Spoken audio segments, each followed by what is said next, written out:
The journey of creating a home begins long before the first brick is laid or the first nail is driven into wood. It begins on a blank sheet of paper, or perhaps a flickering computer screen, where the lines of a floor plan wait to define the boundaries of your future life. For many, this is the most daunting phase of the entire building process. We often find ourselves staring at these two-dimensional drawings, trying to visualize a three-dimensional existence, struggling to bridge the gap between a dream and a functional reality.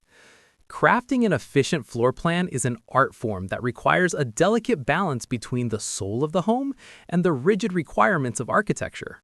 It's a challenge that tests our ability to maximize space, ensure functionality, and somehow capture the essence of how we want to feel when we walk through the front door.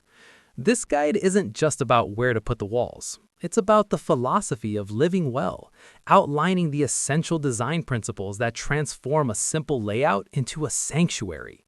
By moving through these strategies, you'll learn how to push past common design frustrations and ensure that every square inch of your home supports your unique lifestyle, from the quiet morning coffee in the kitchen to the vibrant energy of a living room filled with friends. Before you ever draw a single line, you must undertake a deep, honest audit of your life. Understanding your lifestyle needs is the bedrock upon which all successful floor plans are built.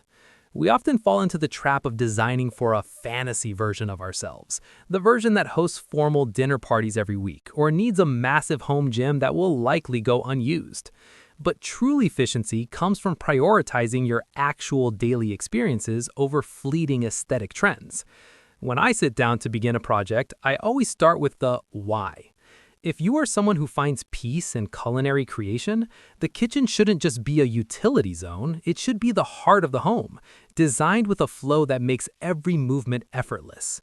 If you host frequent gatherings, an open concept plan is almost non-negotiable, as it fosters a sense of togetherness and allows conversations to drift naturally from the sofa to the dining table. However, it's not just about the big picture, it's about the granular details. You must pay attention to dimensions with a sense of physical empathy. Imagine your favorite sofa in the room. Is there enough space to walk around it without bumping your shins? Can the dining table expand to accommodate your extended family during the holidays? These are the questions that prevent a beautiful plan from becoming a frustrating reality. As you begin to visualize the space, you have to consider the invisible elements that transform a house into an inviting home: ceiling heights and light. A room with a standard 8-foot ceiling feels very different from one that soars to 12 feet or features a vaulted design. High ceilings create a psychological sense of freedom and openness, while lower ceilings can provide a much-needed sense of intimacy and security in bedrooms or reading nooks. Lighting, too, is a primary architect of mood. I always recommend making a detailed list of what truly matters to you before the technical work begins. Are you an advocate for the seamless transition of an open plan, or do you crave the acoustic privacy of separate rooms? Do you dream of floor-to-ceiling windows that bathe your mornings in sunlight, or do you prefer the cozy, controlled environments of a media room?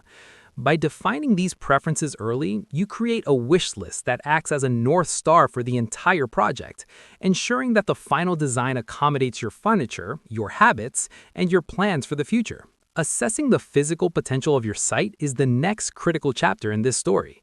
Every plot of land and every existing structure has a voice, and as a designer, your job is to listen to it. You have to evaluate how the natural light enters the space at different times of the day.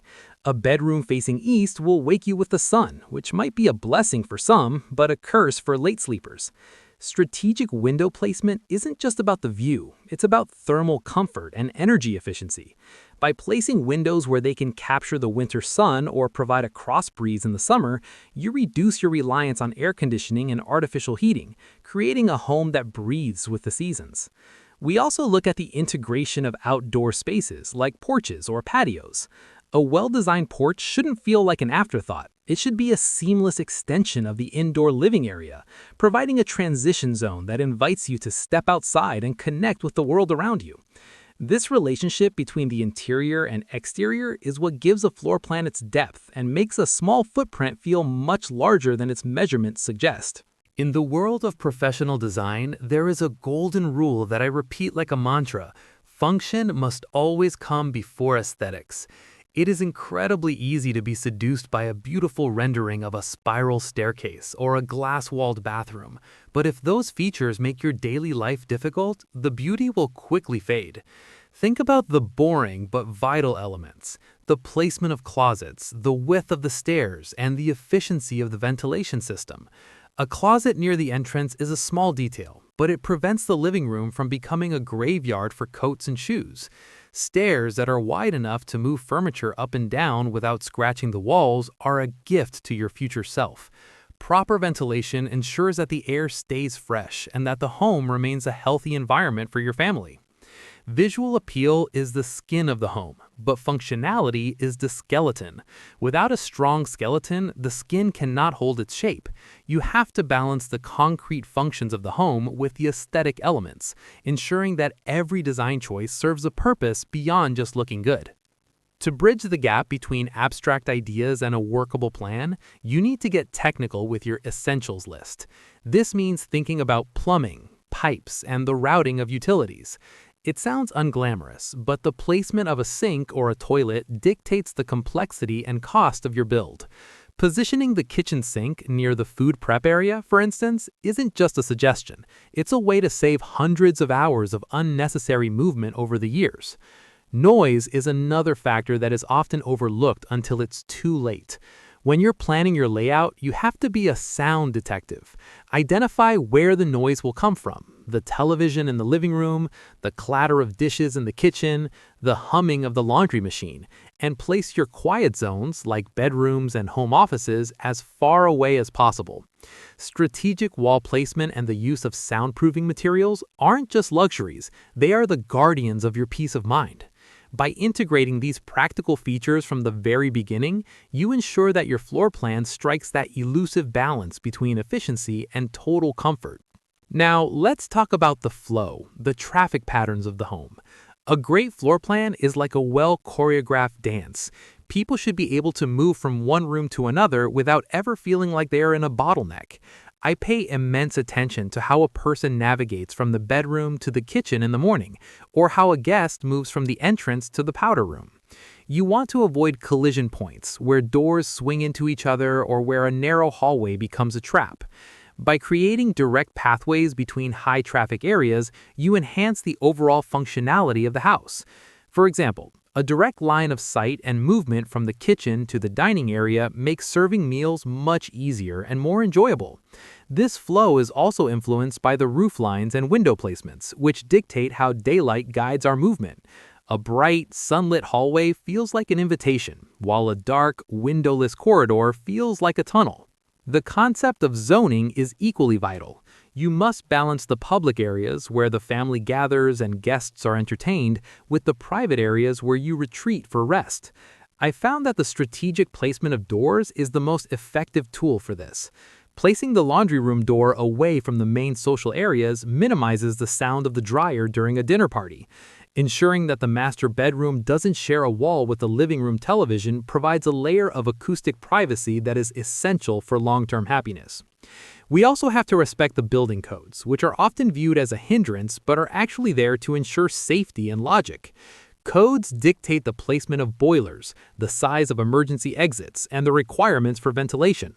A professional designer views these codes as a framework for creativity rather than a cage. By choosing durable materials like tile for transitional wet areas and soft carpets for private dry areas, you reinforce the boundaries of these zones, making the home feel organized and harmonious. Sustainability and energy efficiency are no longer optional extras. They are core principles of modern floor planning. By optimizing natural light, you can significantly reduce your electricity bill. In homes with attics or basements, I always advocate for large windows or even skylights to bring light into those often ignored spaces. Light transforms a basement from a storage dungeon into a vibrant living area. Furthermore, the footprint of the home should be designed to foster air quality. Cross-ventilation, the practice of aligning windows and doors on opposite sides of a room, allows a natural breeze to flush out stale air and cool the house without the need for fans or AC. This approach creates a living building that responds to its environment, promoting health and reducing your ecological impact. It's about creating a balanced flow of air and energy that makes the space feel alive. One of the hallmarks of a truly efficient plan is the inclusion of multifunctional areas. The modern world moves fast, and our homes need to keep up. A living room shouldn't just be for sitting. It should be a flexible space that can transition from a quiet reading area to a vibrant play zone for children. I often recommend the use of movable furniture and modular designs that can adapt to different scenarios. Another brilliant strategy is the seamless connection between the indoor living space and an outdoor patio. When these two areas are on the same level and use similar materials, the visual boundary disappears, making your home feel twice as large. Even the placement of the furnace or heating system should be strategic, ensuring that these multifunctional areas remain comfortable throughout the changing seasons. This kind of thoughtful architecture prepares your home for the long game, allowing it to evolve as your family grows and your needs change. But how do we truly maximize every single inch of the design? This is where the real skill comes in. Utilizing open floor concepts is a popular choice, but it must be done wisely. Without designated activity zones, an open plan can feel cavernous and chaotic. You can use furniture, area rugs, or even subtle changes in floor level to define the kitchen, the dining area, and the lounge without building a single wall. Integrating built-in storage is perhaps the most effective way to eliminate clutter. Think about custom shelving in the living room, hidden cabinets in the hallway, or even a built-in bench in the entryway that stores shoes and provides a place to sit. In my years of design, I've seen how these solutions transform a home. Understair storage, for example, is a classic way to turn dead space into a valuable asset. By prioritizing these built-in elements, you elevate the aesthetics of the room while dramatically improving its daily utility. Minimizing wasted space is a personal mission of mine. When I review a draft, I'm looking for redundancies, rooms that serve the same purpose or hallways that are longer than they need to be. An awkwardly shaped corner can be turned into a built-in desk or a reading nook. Two underutilized guest rooms might be better served as one large flexible suite with a Murphy bed. This streamlining ensures that every square foot of the floor plan is working for you, not against you. And finally, you must plan for the future. Life is unpredictable. A growing family might need a nursery today, but that room will need to be an office 10 years from now. By ensuring that plumbing and electrical connections are accessible and that some walls are non-load-bearing, you allow your home to be modified without the need for a devastatingly expensive renovation. This foresight adds long-term value to your property and ensures that your home remains your forever home. Now, let's take a room-by-room tour of functionality. In the kitchen, everything centers on the work triangle, the relationship between the stove, the sink, and the refrigerator. If these 3 points are too far apart, cooking becomes a chore. If they are too close, the kitchen feels cramped. You also need to maximize vertical space. Don't stop your cabinets a foot below the ceiling. Take them all the way up. Use that top shelf for the items you only need once a year. In the living room, the focus is on conversation circles. Furniture should be placed to encourage interaction, with enough space for people to move around comfortably. Lighting should be layered, with overhead lights for tasks and soft lamps for ambiance. Bedrooms require a different approach. Here, privacy and silence are the rulers. I always try to position bedrooms away from the hum of the kitchen or the vibration of the laundry room. Soft textiles, blackout curtains, and adequate space for nightstands are the small details that make a big difference in sleep quality. And then there's the bathroom, a space that must be both beautiful and highly accessible. Wide doorways are essential, not just for those with mobility challenges, but for the general ease of movement. Grab bars, slip-resistant flooring, and plenty of built-in storage for towels and toiletries ensure that the bathroom is a safe, organized sanctuary. The final and perhaps most important piece of the puzzle is collaboration. You don't have to do this alone. Working with architects and designers is the best way to turn a good plan into a masterpiece. These professionals bring a wealth of technical knowledge and creative problem solving to the table. However, the success of the collaboration depends on your ability to communicate your vision clearly. You have to be honest about your must-haves and your deal breakers. Don't be afraid to share the messy details of your life. If you have 3 dogs, your architect needs to know so they can design a mudroom with a dog wash. If you work from home and need absolute silence, they need to prioritize acoustic separation. When you receive the first drafts, take your time. Review them not as a piece of art, but as a map of your future movements. Ask yourself, where will I put the groceries when I walk in? Where will the kids do their homework? Is there a place for the vacuum cleaner? Provide constructive feedback. If a room placement feels awkward, say so. If you feel there isn't enough storage, ask for more. This iterative process is where the best ideas are born. And through it all, keep an eye on the building codes and regulations. Your architect will guide you through this, ensuring that your dream home is also a legal and safe structure. Understanding height restrictions, setback requirements, and safety standards early on prevents the heartbreak of having to change a design once you've already fallen in love with it. As you move toward the construction phase, the plan must be finalized with meticulous detail. This means preparing specifications that leave nothing to chance. Dimensions, materials, electrical layouts, and plumbing requirements must all be documented with precision. This comprehensive guide is what allows your contractor to build a house exactly as you envisioned it. It prevents misunderstandings and costly errors on the construction site. You must also set a realistic budget and a timeline that accounts for the unexpected. Building a home is a marathon, not a sprint, and having a financial cushion and a flexible schedule will save you immense amounts of stress. The transition from design to build is a critical moment. It requires open, constant communication between you, your architect, and your builder. Regular check-ins on the site allow you to address questions as they arise and ensure that the vision on the paper is being translated into wood, concrete, and glass. By staying proactive and organized, you navigate the complexities of construction with confidence. In the end, crafting an efficient floor plan is about more than just square footage. It's about creating a stage for your life to unfold. It's about ensuring that your home is a place of comfort, efficiency, and joy. A space that doesn't just house your body, but genuinely supports your soul. When you prioritize practicality, embrace natural light, and plan for the future, you create a home that will serve you faithfully for decades to come.